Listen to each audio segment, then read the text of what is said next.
Mestre, quem é mais forte no xadrez, o homem ou a máquina? Veja,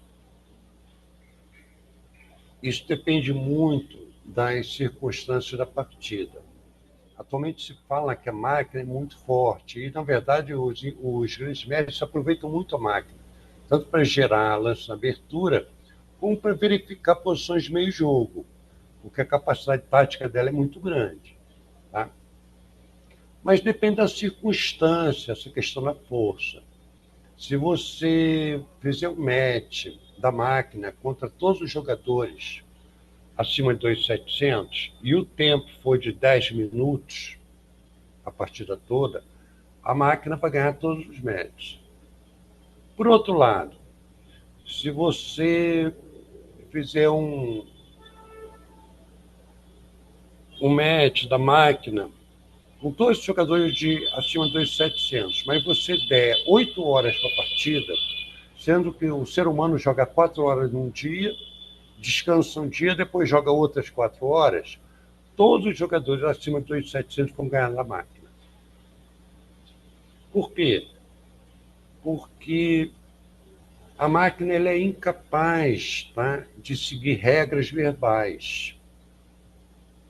A máquina está simulando que joga xadrez. Tá? A máquina não tem a menor ideia de estar jogando xadrez. Assim como uma caneta não sabe o que está escrevendo e um moinho não sabe que está moendo grãos, o computador também não sabe que está jogando xadrez. Está simplesmente realizando uma série de operações com 0 e 1, um, né? E simula um jogo de xadrez. A simulação é muito boa, tá? Mas a máquina, por ser incapaz de seguir regras, tem algumas limitações que o ser humano não tem. Eu vou dar um exemplo. Vamos supor que o ser humano precisasse se desviar de pingos de chuva, e a máquina também. A máquina vai desviar dos pingos de chuva, por cálculo, muito melhor do que o ser humano. Tá? Então você tem a impressão que a máquina é muito melhor do que o ser humano. Mas o ser humano tem uma regra, e que é a seguinte: tá? Quando houver nuvem escura no céu, você sai com guarda-chuva. Essa máquina, essa regra, a máquina não tem como seguir. A máquina, se tiver uma gota no céu, ela sabe que está chovendo. Enquanto não cair a primeira gota, ela não sabe que está chovendo. Não importa quantas nuvens escuras tem no céu.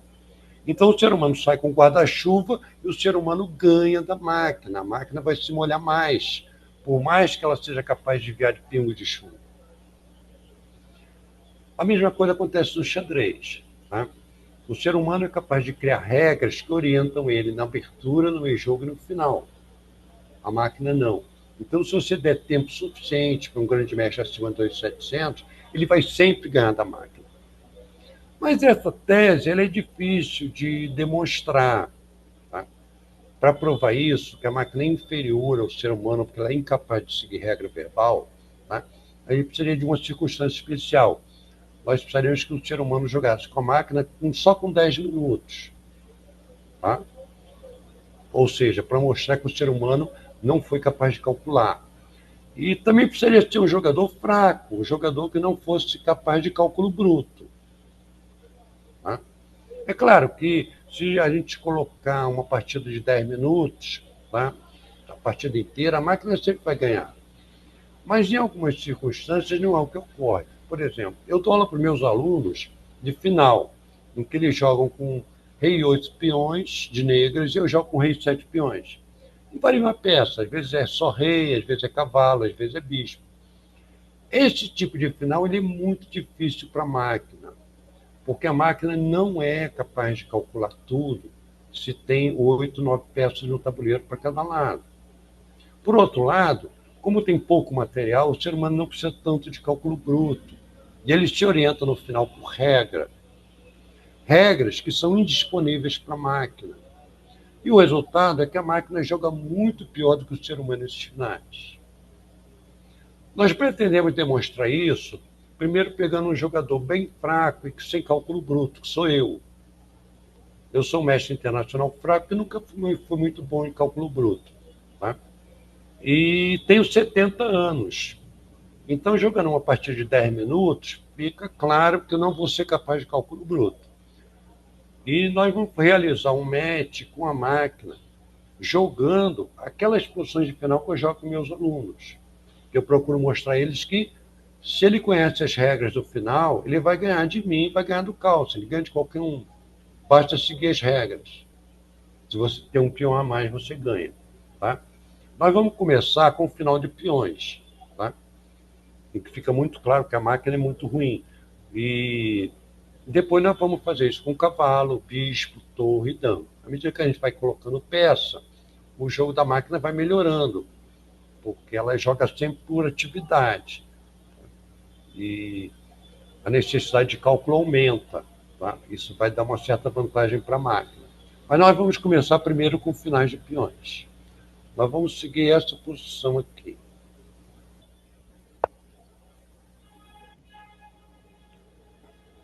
Observe o lance da máquina.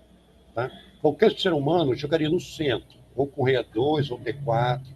Tá? Mas a máquina não tem regra. Tá? E como a posição ela não tem elementos táticos que ela possa utilizar, ela simplesmente não sabe o que fazer. O que nós vamos fazer de pretas é levar o rei até o centro, tá? Sem muita pressa para criar um peão passado. Nós vamos ganhar porque o nosso rei vai jogar mais do que o rei adversário.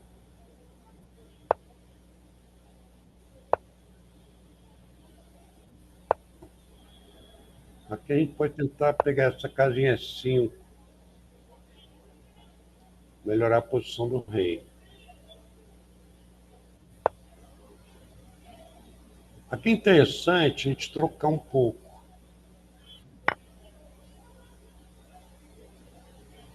Porque a gente precisa de caminho para chegar até o rei.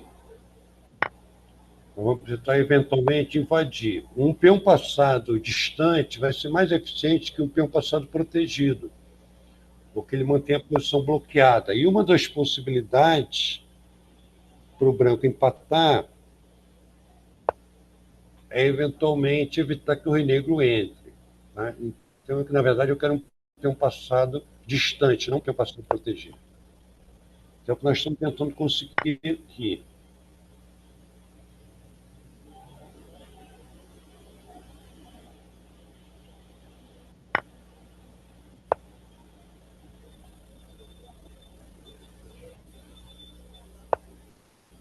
Agora vamos criar aqui o nosso peão. Mas antes de fazer isso, que o C5 não pode ser evitado.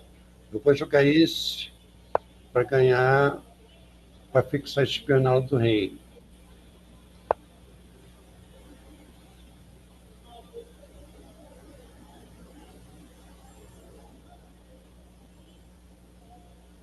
Eu não quero que sobre um peão na ala da dama que ele possa atacar, na ala do rei que ele possa atacar. Aliás, na ala da dama que ele não possa atacar. Então eu quero ver se eu troco todos os peões aqui nessa ala. Aqui ele me deu espaço, né?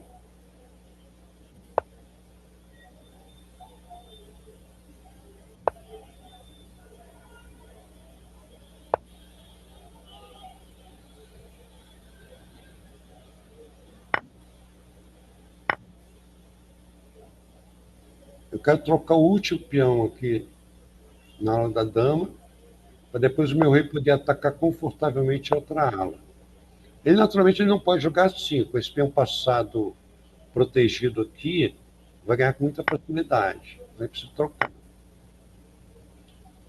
E agora nós vamos atacar a ala da dama. A primeira vamos avançar um pouco esses peões. A questão de tempo aqui não tem mais muita importância. Eu só tenho que ter cuidado para ele não criar um peão passado na ala do rei, naturalmente. Agora, a gente traz ele de volta para a ala da dama.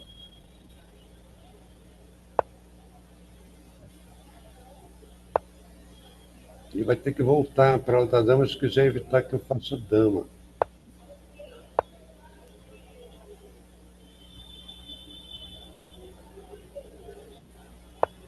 Aqui ele começou a entregar peões.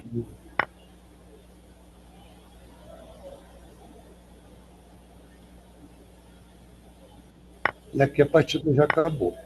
Tá? No próximo vídeo, nós vamos jogar com o final com o mesmo rei 8 peões contra rei 7 peões, só que com um cavalo para cada lado. Nesse caso, o jogo do computador melhora muito, porque um cavalo tem sempre 4, 5 opções de lance, né? E o computador vai conseguir calcular tudo. Tá? Então, com cavalo, as chances do computador melhoram bastante.